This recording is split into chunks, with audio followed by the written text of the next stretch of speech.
সুন্দর একটি গ্রাম। এক গ্রামে বসবাস করতে এক কিপ্টে কাদের নামে এক লোক। 1 টাকাও খরচ করব না। চাল শেষ হয়ে গেছে। এক মুঠো কম খাও।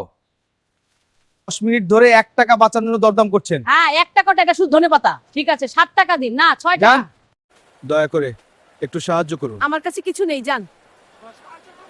কিপ্টে কাদের আসছে, কিপ্টে কাদের আসছে, কিপ্টে কাদের আসছে। পুরনো জুতা সেলাই করছে আবার সেটা পরার জন্য, তবু টাকাতে কিনবে না। I won't spend a single টাকা। এরা আসতেছে মসজিদের চাঁদা নিতে। লুকাই। এই যে ভাই ভিচ্ছেন, ছাতা নিন, সস্তায় দিচ্ছি। না ভাই, দাম দিতে পারবো না, একটু কমিয়ে দিচ্ছি, নিন। না, টাকা খরচ করব না।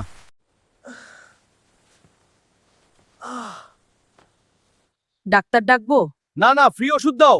কিন্তু তুমি খুব অসুস্থ, ডাক্তার ডাকা দরকার। না, ফ্রি ওষুধই যথেষ্ট। অবস্থা আরো খারাপ হলো, শেষ পর্যন্ত ডাক্তার ডাকতেই হলো। সময় মতো চিকিৎসা করলে খরচ কম হতো। অনেক বড় অঙ্কের টাকা খরচ হয়ে গেল। কি লাভ হলো এত কষ্ট করে টাকা জমিয়ে?